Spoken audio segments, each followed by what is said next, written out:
Okay.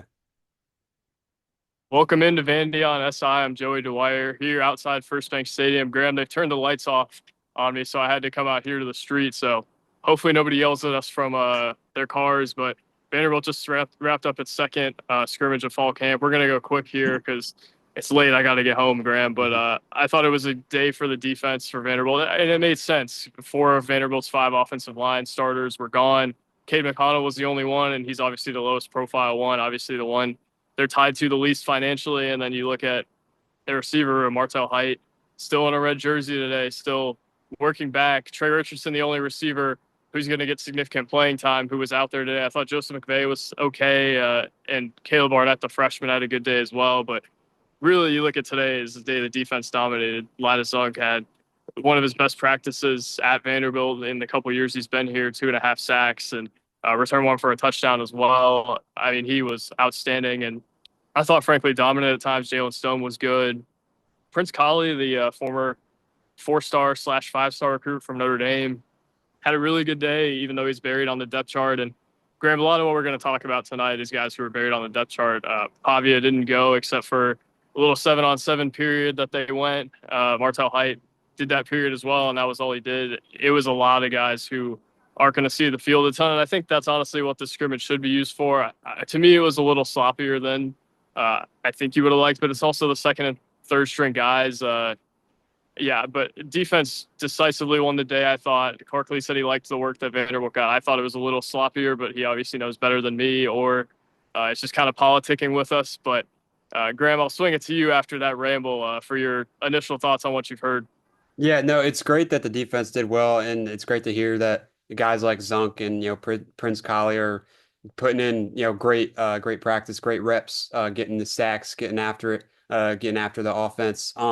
In terms of so the audience at home knows in terms of the starters and why most of them, basically all of them, didn't play. Is that mostly like is it a mix of injuries or is it mostly load management or like what's the reason behind that? Yeah, a lot of it's load management from what we asked Clark Lee about it. He didn't seem to think there was anything super major injury wise. He said Eli Stowers is actually going to have to ramp up Okay. into Charleston Southern week. So I think that injury might be a little more dicey than they were thinking, although I still don't think it's super severe.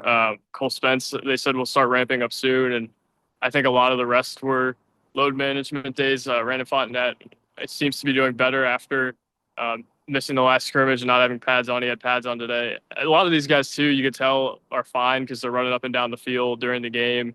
Miles Caper seems to be trending towards coming back as well. So I would guess that most of these are fine. A lot of it was load management and them wanting to see their depth. But I was a little interested at what Clark said about Eli Stowers, where he didn't say he's out by any means, but I think they're going to push up against Charleston Southern with him a little bit more than they would have thought. And I thought Robbie asked him a really good question as well about. I have heard a little bit of rumbling of Clark's pushing them a little bit too hard. Mhm. At least he has done that over the years. That's more so what I heard, and kind of refuted that in his answer. He had talked about how um, they have gone a little bit lighter this year, kind of because they know what they have. They brought up Cole Spence and Eli Sowers. They know they're good players, and obviously they could use the reps from Martel Height, but I think they can afford to be as careful as they want to be, especially this time where it's kind of when a lot of guys hit walls in fall camp, and I thought you really saw that with Blaze Berlitz today. I mean, I don't think he by any means is losing the backup job. I think it's his almost securely at this point. I do think that I wouldn't feel as comfortable if I'm Vanderbilt with him being out there in Pavia's absence as I would have a few weeks ago. It feels like he has kind of hit that um, first year backup wall midway through Okay. camp where he's taken a lot of reps and um, really has kind of reverted to some old habits at times as well. Now, when you talk about reverting to old habits and not looking as sharp, is it like turnover issues or what's going on that's making you say that? I think in practice it's been turnovers. I really don't remember a whole lot of turnover issues from him tonight. He also didn't get a ton of reps, so I Okay. guess that's a caveat as well. I thought, and here's the thing too. Like I mentioned this in the practice report that'll go up in a sec. Everybody read our stuff at Vandy on SI. Talked to McKyle Young for a feature today. Have one going up tomorrow about Manuel Adebayo. But like part of what I observed was like Whit Muschamp, I think has trended upwards towards the end of camp, but also they had no time to really show anything today because I think their offensive line honestly had one of their worst practices of the fall, probably the worst practice of the fall, and it's natural with the guys that they had out. Hmm. But also, I interpret that as, man, they might be in trouble if Jordan White goes down or if Chase Mitchell goes down, and I guess that's to be expected since from what I understand, the pay gap is Yeah. something between the first and the second team. But it was kind of jarring to see tonight how much deeper the defensive line is than the offensive line, at least in terms of what we're seeing in scrimmages. Jalen Stone, again, had a really good day, and Hmm. I think is an example of what they have on the defensive line versus what they maybe don't on the offensive line. Yeah, because I was just about to ask about the offensive line because we've heard in practice, the pre-snap penalty issues, those kinds of things. Like, did it sort of come to fruition tonight, with pre-snap penalties, or was it just the defensive line is just so deep that they just overpower the offensive line? Graham, I hope we don't get copyrighted because that guy's music. I don't know how well you could hear it. I I could not hear Okay, anything. I love it. I heard the question, but I was very distracted by that guy. Windows down. Clearly not a Vandy on SI listener.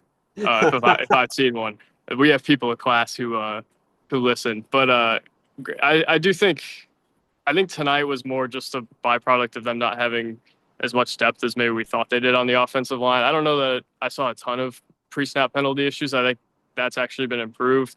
I think it's honestly just quality of line play at this point. And that's not any indictment on what it's going to be during the season because obviously their starters, I think, are vastly improved relative to what they've been. But yeah, and also Graham, like let's acknowledge this, and I think you'd agree here. Mhm. We're like 15 days into camp, Right. bodies are wearing down. We're talking mostly about second teamers, and I wrote this in three quick takes as well. Like you don't want to panic off this. Hmm. This was sloppy. Also, though, I remember last year we were sitting up in the press box and everyone was talking about how poor this Vanderbilt team looked because of what they did in the second scrimmage. So I would halt on uh, saying making any declarations off this because there was really not much to take from any of the starters. Trey Richardson was the one uh, who played on offense, and he really wasn't all that involved anyway.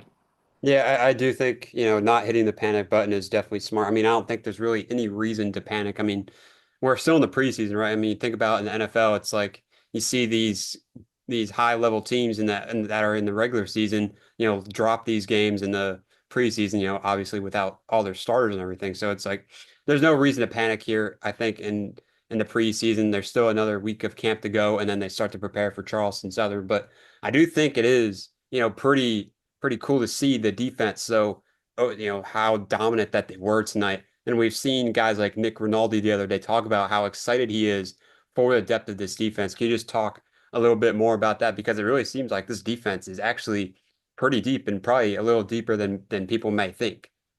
Yeah, I think so. I would say in most positions they are, especially linebacker, and I think the defensive line depth has improved as well. One thing to note too, no Mason Nelson, no Joshua Singh, so there's two transfers that they were pretty intentional adding this offseason that uh, weren't out there. But yeah, I do think the defense is deeper than it has been in the past for sure. And also Nick Rinaldi, I thought made a few nice plays tonight. Failed to mention him, but yeah, no point in hitting the panic button tonight. But wanted to get everybody a quick episode, Graham. Any parting thoughts before we get out of here? And I go home now that it's late. Yeah, no, that's all I gotta say, man. It's late. It's getting close to bedtime now. Yeah, for sure. So thank you guys for watching. God bless. And Graham and I'll talk to you soon. There's media day on Monday. I'm sure you'll see a lot on the site from there. But be sure to go to the site. We'll have a lot of good written content up. One of my favorite features going up tomorrow morning. So get to the site for the rest of your scrimmage coverage. We've got full practice takeaways there. And Graham and I will be getting to work on writing tonight once the pressers pop up. So thank Yes, you guys for sir. watching. God bless. And we'll talk soon. Yep. Thanks, everyone.